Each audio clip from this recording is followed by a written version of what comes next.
നമ്മള് പിന്നെ പണ്ഡിതന്മാരെന്ന് പറഞ്ഞാൽ കുറെ എന്നോടൊന്നും വിചാരിക്കരുത് കേട്ടോ, ഈ തലയെകെട്ടലും തൊപ്പിടലും പിന്നെ നീളം കുപ്പായം ധരിക്കലാണ് എന്നുള്ളൊരു തെറ്റായ ധാരണയിലേക്ക് ഉമ്മത്ത് പോയതാണ്. ഇത്തരത്തിലുള്ള വളരെ പ്രഗത്ഭരായ മനുഷ്യരൊന്നും തന്നെ ഈ ഉമ്മത്തിനെ ആദരിക്കാൻ കഴിയാതെ പോയത്. അവരാണ് പണ്ഡിതൻ എന്ന് പറഞ്ഞാൽ ഓലാണെന്നുള്ളൊരു തെറ്റായ ധാരണ. ഇത് ഈ ഉമ്മത്തിൽ മാത്രം സംഭവിച്ചു പോയൊരു ഒരു ഒരു ഒരു ഗതികേടാണ് ഈ ഉമ്മത്തിന്റെ.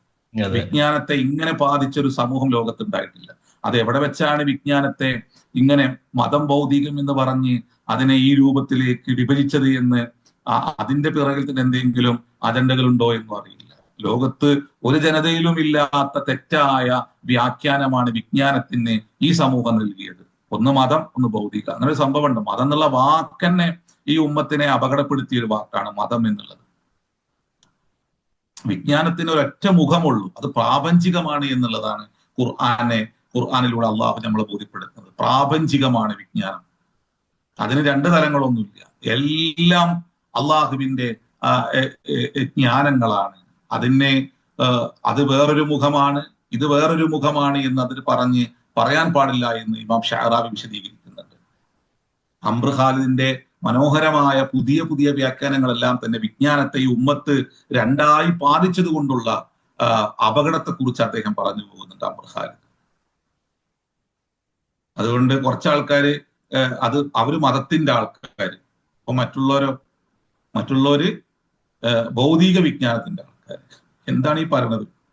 ഏതെങ്കിലും ഒരു സമൂഹത്തിൽ ഇങ്ങനെ രണ്ട് വിജ്ഞാനത്തെ ഈ രൂപത്തിൽ വിഭജിച്ച സമൂഹത്തെ നിങ്ങൾ കാണാൻ പറ്റുമോ? ഇല്ല. മുൻഗാമികളായ ആളുകൾക്ക് ഇങ്ങനെ ഉണ്ടായിട്ടില്ല. അതുകൊണ്ടാണ് നമ്മള് വാത്തോരാതെ പല ആളുകളുടെ നാമങ്ങളും ഇങ്ങനെ പറയും. മെഡിസിനില് പല കണ്ടെത്തലുകളും ഇന്ന ആള് നടത്തി, ഗോളശാസ്ത്രത്തിൽ ഇന്ന ആള് പിന്നെ ഉണ്ടായി എന്നെല്ലാം പറഞ്ഞത്. അവര് വിജ്ഞാനത്തെ അങ്ങനെ ബാധിക്കാതെ പോയത് കൊണ്ടാണ്, അങ്ങനെ വിഭജിക്കാതെ പോയത് കൊണ്ടാണ് അവർക്ക് ആ വിജ്ഞാനങ്ങളെയെല്ലാം തന്നെ ഉപയോഗപ്പെടുത്തുവാനും ഒരു തലമുറക്ക് അതിലേക്കെല്ലാം തന്നെ അവരുടെ ചിന്ത കൊണ്ടുപോകാനുള്ള നല്ല വെളിച്ചം അവർക്ക് പകരാനും അവർക്ക് സാധിച്ചത്. ഇന്ന് ഈ രൂപത്തിൽ പ്രപഞ്ചത്തിലേക്ക് നോക്കുവാൻ, പ്രപഞ്ചത്തിലെ അത്ഭുതങ്ങളിലേക്ക് എത്തി നോക്കുവാൻ പഠിപ്പിക്കുന്ന അള്ളാഹുവിന്റെ ഈ മഹാദൃഷ്ടാന്തത്തെ, വിശുദ്ധ ഖുർആനെ, അത് മതഗ്രന്ഥമായി നമ്മൾ അവതരിപ്പിക്കുകയാണ് ചെയ്യുന്നത്. ആ വാക്ക് ചേർത്തുകൊണ്ട് അതിന്റെ എല്ലാ വിശുദ്ധിയെയും കൊന്നുകളയാണ് നമ്മൾ ചെയ്യുന്നത്.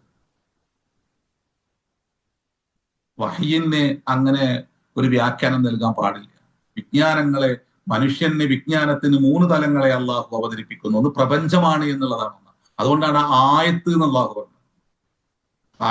ആയത്തിന് മൂന്ന് വ്യത്യസ്ത മുഖങ്ങളുണ്ട് ആയത്തിന്. ഒന്ന് പ്രപഞ്ചമാണ്, ഒന്ന് മനുഷ്യനാണ്, മറ്റൊന്ന് അള്ളാഹുവിന്റെ ആയത്തുകൾ തന്നെയാണ്. ഈ പ്രപഞ്ചത്തെയാണ് ഖുർആൻ വിശദീകരിക്കുന്നത്. അതിലേക്ക് എത്തി നോക്കാൻ പ്രേരിപ്പിക്കുകയാണ് അള്ളാഹു ചെയ്യുന്നത്. നാം എന്ന് പറയുന്ന അത്ഭുതങ്ങളെ വീണ്ടും വീണ്ടും എടുത്തു ധരിച്ച്, പ്രപഞ്ചം എന്ന് പറയുന്ന ദൃഷ്ടാന്തത്തെ വീണ്ടും വീണ്ടും എടുത്തു ധരിച്ച് അതിനെക്കുറിച്ച് ഗാഢമായി ചിന്തിക്കുവാൻ, പഠിക്കുവാൻ, അള്ളാഹുവിന്റെ ദൃഷ്ടാന്തമായി അതിനെ തിരിച്ചറിയുവാൻ മനുഷ്യനെ പ്രേരിപ്പിക്കുകയാണ് വഹി ചെയ്യുന്നത്. അപ്പൊ വിജ്ഞാനത്തെ അങ്ങനെ വിഭജിക്കാൻ പാടില്ല.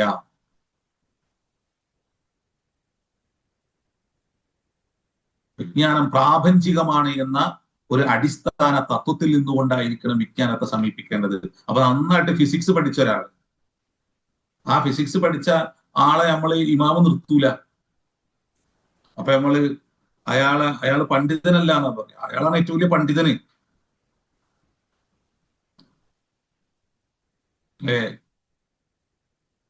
ചിന്തിക്കുന്നവരെയാണ് അള്ളാഹു പണ്ഡിതന്മാരായി അള്ളാഹു പരിഗണിക്കുന്നത്. യതഫക്കറൂന ഫീ ഖൽഖിസ് സമാവാതി വൽ അർദി റബ്ബനാ മാ ഖലഖ്ത ഹാദാ ബാതില സുബ്ഹാനക ഫഖിനാ അദാബന്നാർ എന്ന് പറയുന്നവരെ, ആകാശഭൂമികളെ കുറിച്ച് അഗാധമായി ചിന്തിക്കുന്ന ആൾക്കാർ, പ്രപഞ്ചത്തിലേക്ക് നോക്കി പേന പിടിക്കുന്ന ആളുകൾ, ഇവരെല്ലുമാണ് അള്ളാഹു ആലിമ്, ജ്ഞാനി എന്നെല്ലാം അള്ളാഹു വിശേഷിപ്പിക്കുന്നത്.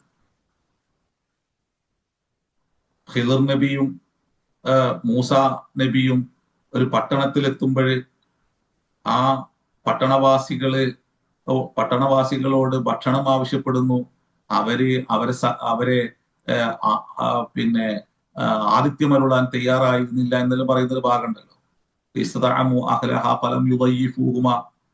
അപ്പൊ അവിടെ അള്ളാഹു ഒരു പ്രയോഗം നടത്തുന്നുണ്ട് അല്ലെ, നമ്മൾ മുമ്പ് വിശദീകരിച്ചു പോയിട്ടുണ്ട്.